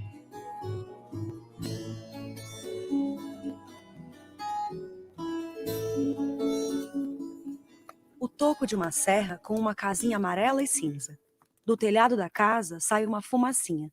E no céu bem branquinho passa um balão colorido em verde, vermelho, amarelo, marrom e branco. Dentro do cesto do balão tem um bicho com a tromba grande. Ele vai espirrando bolinhas que caem sobre a casa amarela. Lá no fundo, no céu branco, passa um avião. O céu na serra é diferente. Não é como na cidade, cheio de poluição.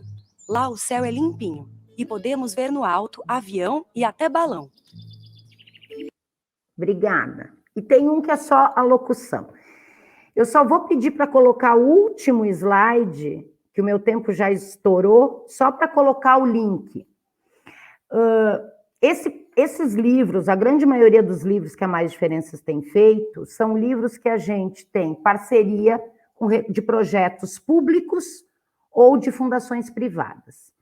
Nesse portfólio aqui no bit.ly/MD Livros, tem todo o portfólio dos livros com endereço. Então, tem projetos que foram financiados pelo Ministério da Cultura, tem projetos financiados pela Secretaria de Estado dos Direitos da Pessoa com Deficiência e os livros do Leia para uma Criança, da Fundação Itaú Social. Todos os livros são gratuitos. Tem alguns livros em domínio público, como essa imagem, que é Da Volta ao Mundo em 80 Dias, que é do Júlio Verne, que é um livro de domínio público, portanto, ele está disponível para qualquer pessoa, para qualquer educador que queira trabalhar com qualquer aluno, para qualquer leitor. E os livros proprietários, para a gente respeitar os direitos autorais e todo o trabalho e todo o esforço que a gente sabe das editoras, são livros voltados somente para pessoas com deficiência, ou profissionais, ou famílias que têm filhos com deficiência. Então, tem um cadastro e só poderá acessar esse livro pessoas com deficiência e profissionais que trabalhem com as pessoas com deficiência. Então, aqui nesse link, vocês vão acessar em torno de 60 livros, muitos parecidos com esse que eu mostrei, outros com outros formatos e outras experimentações que a gente, ao longo desses quase 10 anos, tem aprendido e experimentado e acertado e errado. Então, acho que é um pouco isso. Queria agradecer e pedir desculpa pelo tempo. trazer a área aqui de novo. Gente, muitos elogios, né, à apresentação de vocês duas, do quão interessante essa perspectiva de pensar os suportes e pensar o acesso e as interconexões entre as falas de vocês. Eu vou trazer aqui algumas perguntas, temos perguntas mais pontuais, por exemplo, pedindo para a Carla comentar um pouco mais o conceito de leitura fácil, mas eu queria aqui fazer uma pergunta um pouco mais geral, né? Independentemente, assim, do formato, do suporte ou da materialidade, segue sendo um livro? Quando a gente vai para esses vídeos, né, que a gente muda de suporte, né, efetivamente. Queria que vocês comentassem um pouco sobre isso. O que faz com que seja livro ou não livro, né? Se prescindir deste suporte livro faz com que deixe de ser ou não, ou suporte códice, né? Acho que, levando em consideração a apresentação da área, esse seria o termo mais correto.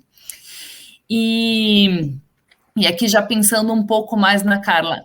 Carla, independente do formato, todos os formatos que a gente possui, eles têm limitações, né? Eles têm potencialidades e acessibilidades e têm dificuldades para alguns leitores, né?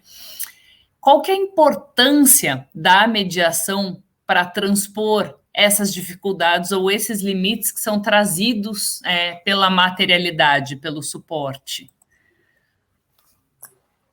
Quer começar, Ari? Vamos lá, é uma pergunta de $1 milhão, né? Começou bem. E como eu disse para vocês, quando eu fui atrás dessa pesquisa, os tablets, eu ganhei um tablet logo no começo e fiquei encantada com aquela forma de você apresentar um livro de uma forma muito mais, uma forma, assim, era um livro, mas não era também um livro, era uma coisa que estava ali no meio, ele tinha mais coisas, ele não deixava de ser um livro, ele tinha toda a estrutura do códice, mas ele trazia uma experiência de interação com a criança ou com o adulto que fosse, né, fazer essa mediação de leitura, e que era muito incrível, e que também trazia para a leitura uma coisa que eu acho que às vezes a gente acha que é besteira, mas que faz total sentido com a conexão que a criança estabelece com a leitura, que é a brincadeira. Ler tem que ser prazeroso, ler tem que ser divertido, ler tem que ser uma brincadeira, tem que ter esse espírito, sabe, de ser bom, de ser uma coisa que goste. E ali a criança, ela consegue participar também um pouco mais daquilo. É óbvio que ela participa também com o livro impresso em papel, né, de outras formas, mas existia uma outra participação dela. E eu queria entender se isso era livro ou se isso não era. Eu fui atrás e acho que, assim, a apresentação, ela mostra um pouco o que faz de um livro. E o texto eletrônico, quando ele chega, primeiro com o computador, depois com os tablets, e aí com todos esses muitos suportes, ele tem uma coisa que ele fragmenta a leitura, né? Ele também quase... você vê ali uma parte, você também pode ir, o hipertexto, o hiperlink está ali, de repente você viu um termo que você não sabe, você vai procurar, e às vezes você já está em 1000 abas diferentes, você nunca mais volta para lá, ou volta, sabe? É um caminho que você constrói de leitura muito mais tortuoso, maior, é um percurso único, e cada leitura é muito, muito, muito diferente da outra, né? Porque você vai construindo seus caminhos ali. Mas a questão é que esse texto eletrônico, ele tira nessa desfragmentação, digamos assim, nessa fragmentação, aliás, ele tira essa noção de materialização. É muito mais fácil você fugir, ele tira tudo, ele sai, a obra, ela desmaterializa, o leitor não consegue mais classificar, ordenar, priorizar os discursos, porque o livro, né, ali impresso, papel, ele está ali, ele é aquele formato, você vira, você pode voltar, tal, mas você está restrito àquilo. O livro eletrônico, ele voa, né, para muitos lugares diferentes, e você pode se perder.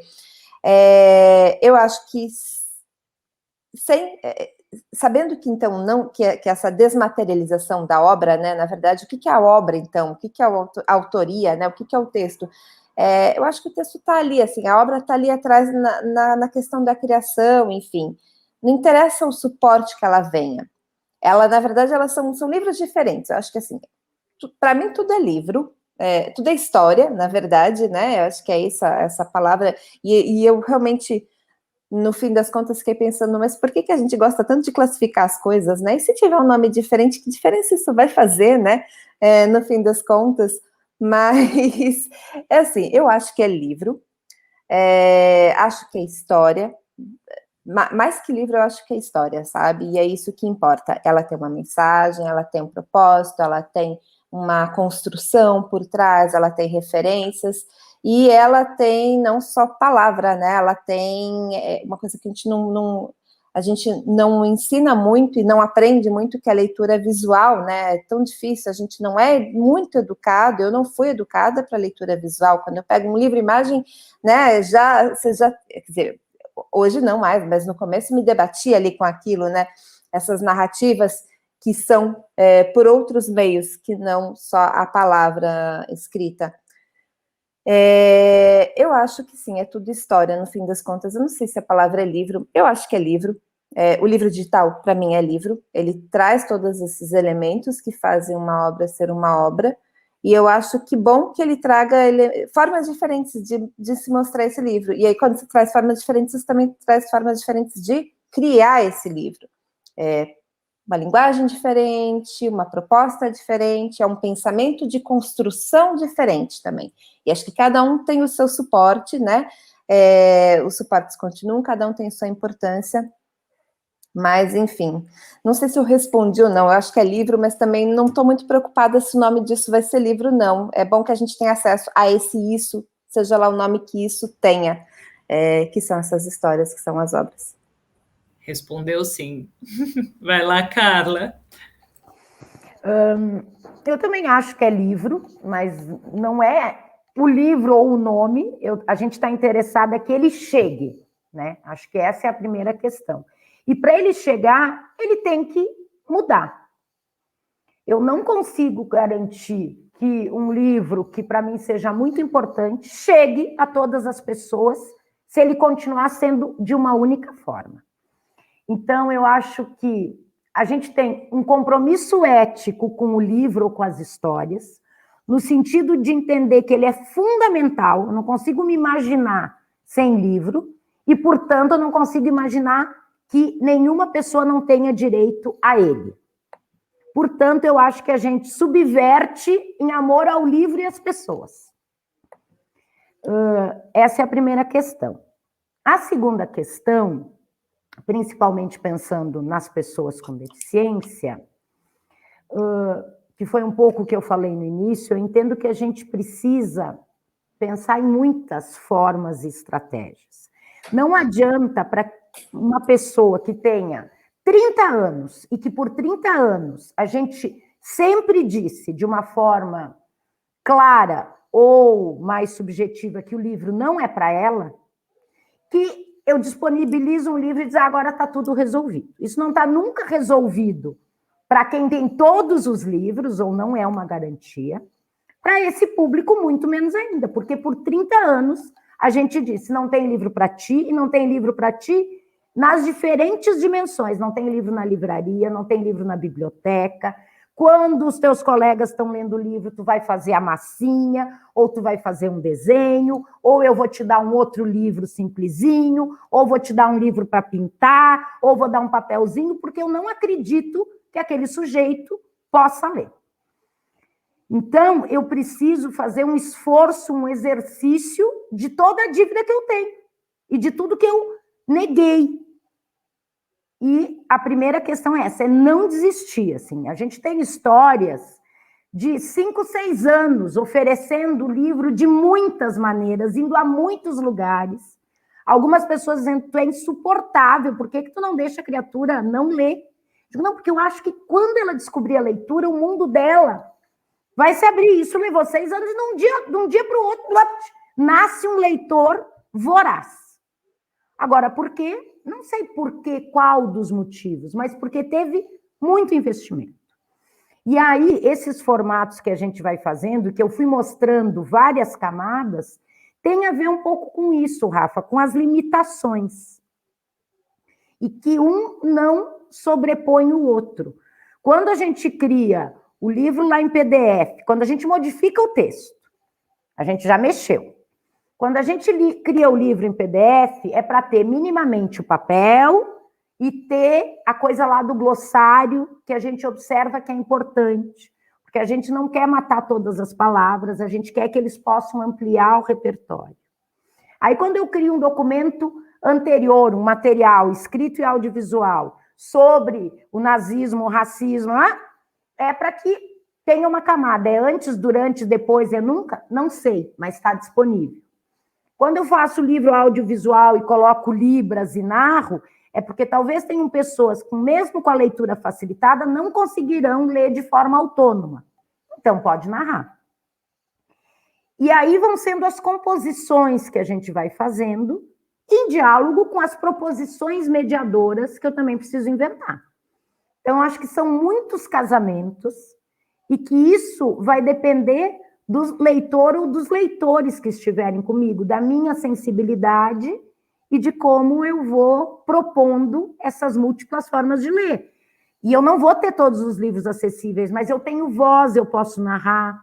A gente tem trabalhado com as crianças essa questão, Ari, que tu falaste, que a gente ninguém trabalhou muito com a gente, os educadores mesmo, questão do letramento visual. Onde que a gente tem isso? Muito pouco.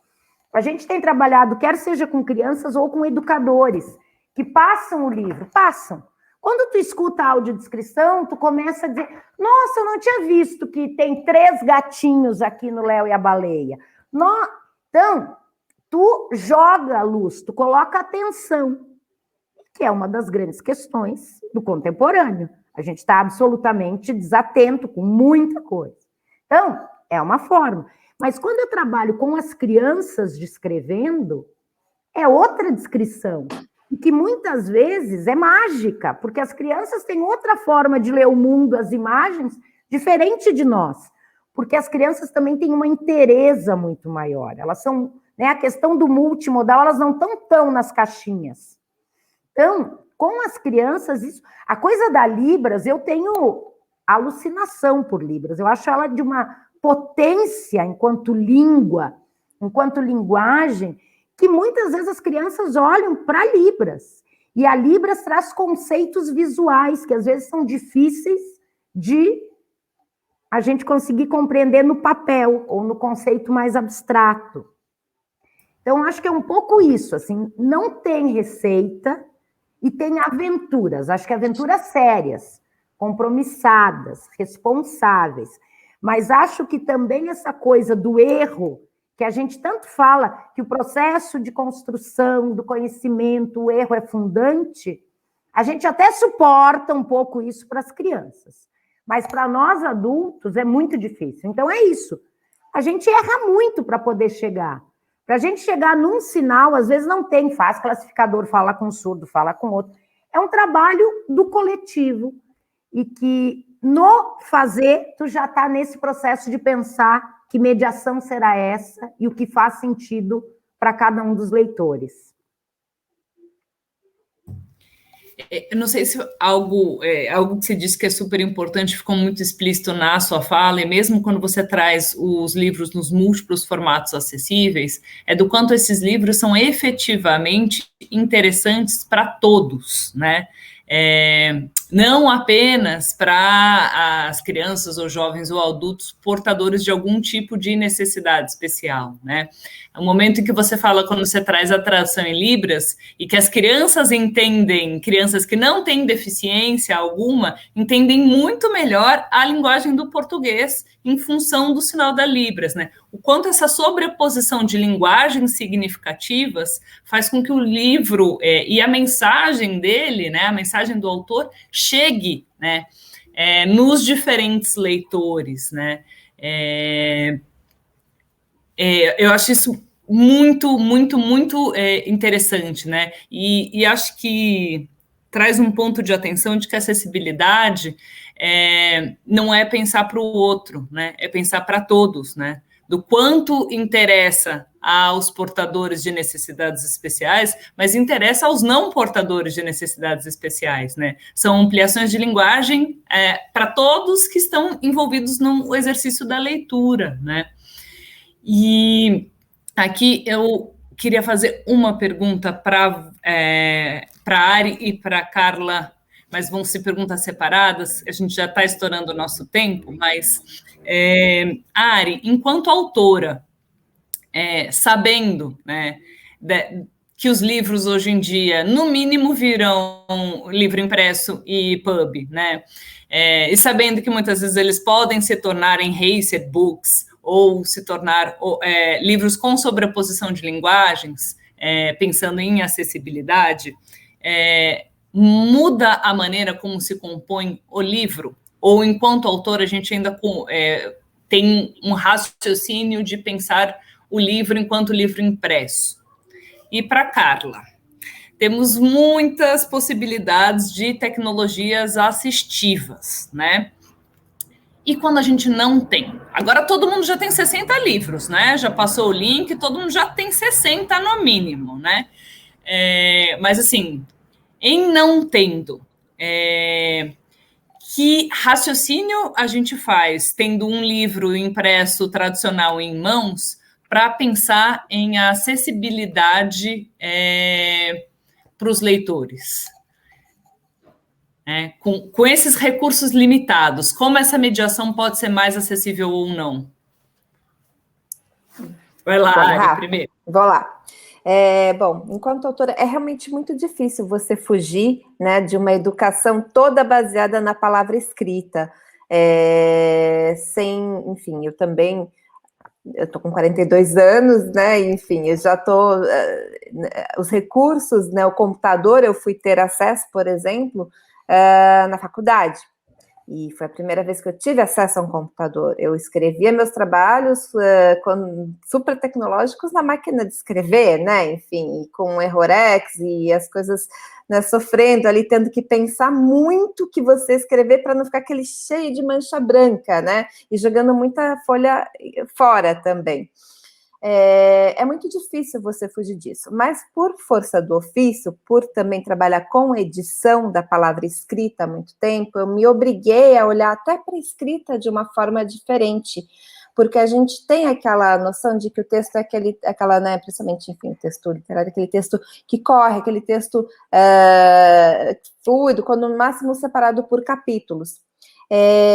Valentes, que é o meu segundo livro, tem Extraordinárias, já teve um tanto, mas Valentes a gente tentou trazer ainda mais, que é uma fragmentação na leitura, com muitas entradas de leitura, porque não me interessa, assim, pode ser o melhor texto do mundo, se ele não for lido, ele não cumpriu o objetivo dele, sabe? Pode ser a melhor obra do mundo, então ele precisa cumprir o objetivo dele. Valentes é destinado a um público um pouco mais velho, ensino médio, enfim, e eu preciso que esse jovem que está numa leitura super fragmentada, leia o que eu estou escrevendo no impresso. E aí o que eu trago, por exemplo, eu já pensei em infográfico. Então a gente fez muita infografia nesse sentido. Tem só que esse é o livro, tá, gente, Valentes? Tem o mapa, as informações são... ai, gente, peraí, virar aqui. Pílulas, estou me batendo para achar aqui. Você tem ilustrações que complementam, então eu fui pensando a forma de escrever de formas diferentes que o visual faça parte dele, mesmo numa superfície que é super, né, fixa, rígida e não sei o quê, mas a ideia foi isso, trazer para aí. É muito difícil você ser, assim, é um exercício, acho que estamos todos aprendendo, a Carla muito mais do que nós, né, mas enfim, aprendendo a fazer, pensar, mudar a chavinha no pensamento para pensar de forma mais acessível. Eu amei, Carla, a audiodescrição no livro de Em Cima daquela Serra, porque, por força de ofício, também já fiz audiodescrição em legendas de redes sociais, e E eu falava, meu Deus, mas como eu tenho que descrever isso que seja interessante, porque parecia sempre foto de não sei quem, sorrindo sobre um fundo vermelho, e eu ficava pensando, como isso pode ser mais interessante? Achei ótimo. E assim, é isso, é pensar nessas formas, o quanto você consegue fazer, cada suporte pede um preparo diferente. Se eu for fazer um vídeo, o texto é diferente. O TikTok está aí para mostrar também que é bem diferente, né? Então, cada suporte, cada meio em que você vai fazer, precisa de um preparo diferente. Muda a forma de eu escrever no papel? Esse livro, ele não tem nem audiobook ainda, enfim, mas tem até pessoas que foram entrevistadas aqui, que são pessoas que têm deficiência visual, e eu até perguntei, meu Deus, como que vocês vão ler? Porque esse livro, ele não está em nenhuma outra plataforma. Não, fica tranquila, né, logo que o livro saiu, já está tudo certo, eu tenho, né, as minhas formas de leitura, e isso me trouxe uma questão muito, muito pesada, assim, que acho que para o próximo livro, se tiver um próximo livro, né, espero que tenha, eu quero pensar em processos em formas mais acessíveis. O papel continua ali, e com o lugar e com o tipo de narrativa que o papel conserva, mas por que não ter também um desdobramento em áudio? Valentes era para ter um desdobramento em site, web, então ia ter mais outras coisas. Tem trabalhos incríveis que as crianças fazem com Extraordinárias, por exemplo, desdobramento no Instagram, de formas de apresentações de mulheres, mas nas várias formas, tem vídeo, tem foto, tem uma série de formas de você contar essas histórias. É importante que elas sejam contadas. Eu estou com a Carla, assim, é importante que chegue, e eu acho que os autores precisam pensar nisso, mas não é fácil. Eu digo que não é fácil, porque cada suporte merece uma forma diferente de pensar, uma estrutura de pensamento diferente, e você precisa começar a pensar também em intertextualidade, intermídia, né? Como que fazer as mídias serem um pouco mais híbridas para poder atender mais pessoas.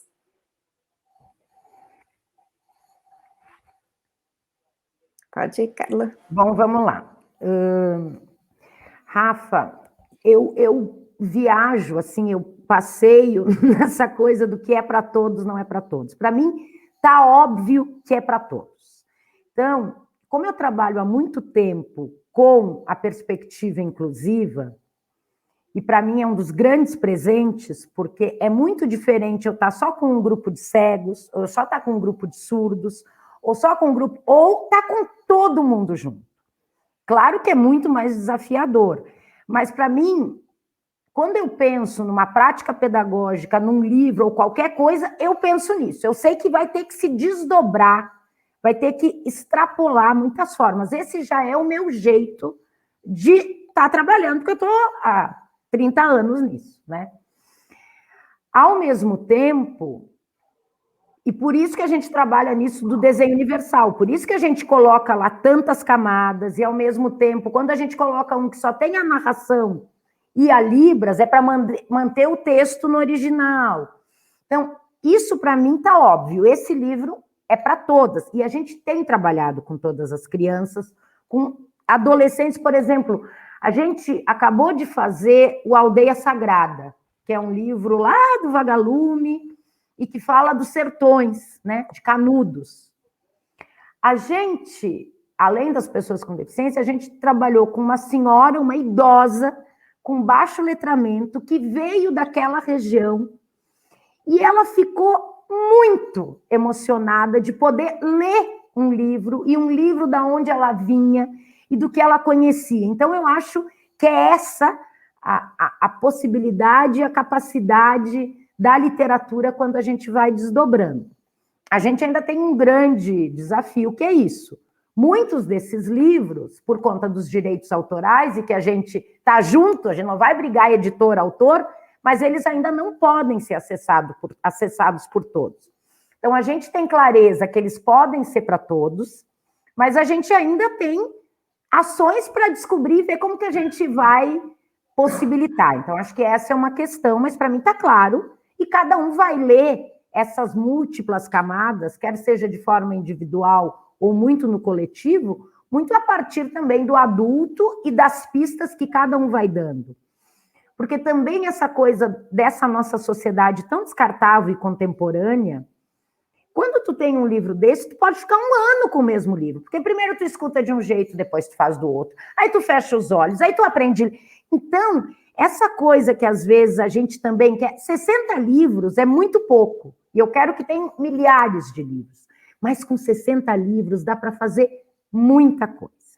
E quando eu não tiver os livros acessíveis, e eu estou aqui com o Rei Careca, a gente tem um primeiro recurso que é lá da origem, que é oralidade. Eu posso ler, eu posso contar, e aí eu já chego num grupo enorme de pessoas que não têm acesso ao livro no formato papel. Opa, virado.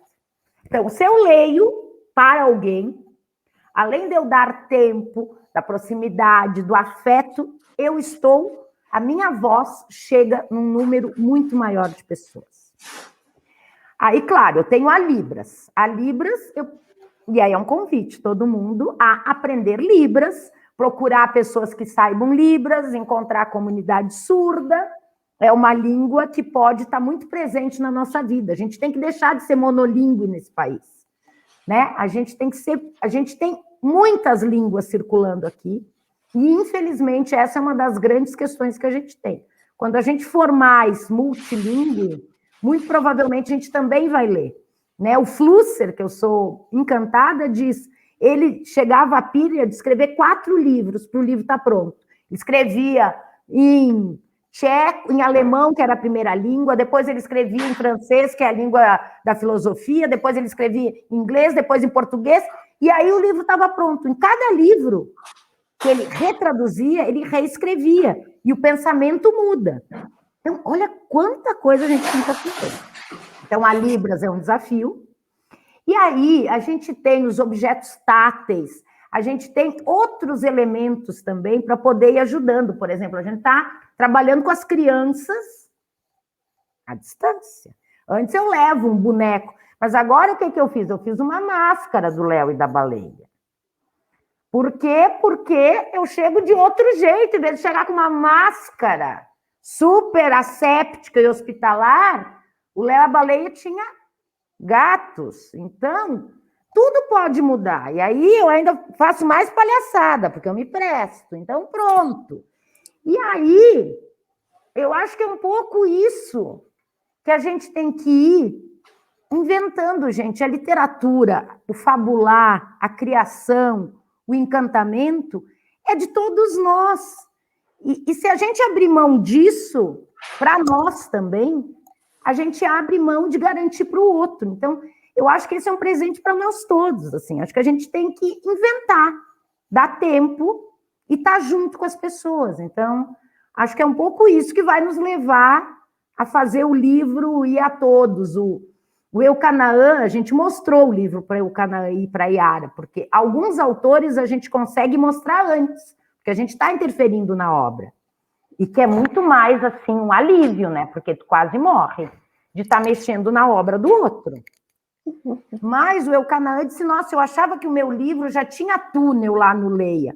Quando eu vejo isso, o túnel se amplia muito mais, porque está chegando em pessoas que eu jamais imaginei que nem pudesse, que tinha um limitador. Eu achava que tinha o limitador do recurso, mas tem outros. Tem outras barreiras. Então, quando a gente vai quebrando essas outras barreiras, tu vai inventando essas formas que estão postas para serem inventadas. Assim. Então, acho que é um pouco isso. Meninas amadas, muitos elogios aqui no chat. Falando o quão interessante e estimulante esse debate foi, ideias que tiveram, pensando, né, a relação dessa linguagem que é ampla, né, essa linguagem literária e essa materialidade que se espalha, né, em muitas outras linguagens. Então, assim, o que tem de palminha aqui, eu sou incapaz de chutar um número, assim, mas muita gente sinalizando o quão interessante e derrubando barreiras, né, e ampliando territórios para se pensar a leitura e o livro que essa mesa trouxe. Então, queria agradecer demais, né, e trazer aqui todos esses agradecimentos que apareceram no chat. Muitos elogios falando do quão maravilhoso foi. Vou anunciar aqui os sortudos desta mesa, que ganharam kit de livros: Sandra Mara de Freitas, de Boing, Curitiba. Sandra Mara de Freitas Boing, de Curitiba, Paraná. Bruno Corrente, de Cuiabá, Mato Grosso. Marli Mendes dos Santos, de Porteirinha, Minas Gerais. Foram os sortudos que receberam Em Cima daquela Serra, Extraordinárias e O Elefante, do Drummond. E vou passar a palavra para vocês se despedirem, já deixando aqui explícito os meus agradecimentos. Foi muito, muito, muito bom. A gente poderia fazer uma rave, essa era a ideia da Carla, né? Passar a madrugada toda isso, mas a gente tem a vida, tem as crianças para dar jantar, né? E a gente tem que ler as histórias antes de dormir. Então, vai ficar para um próximo evento a continuidade deste bate-papo. E vocês já ficaram com os contatos do MD e da Mais Diferenças, né, para os íntimos MD, e os contatos da Ari também. A palavra está com vocês. Bom, eu tenho só que agradecer a oportunidade, é sempre muito bom poder falar sobre isso, é uma história que foi difícil encontrar, e é isso, as histórias, elas não podem ser represas, elas têm que sair, né? Elas têm que ir para todos os lugares. Então, obrigada por vocês terem escutado aqui.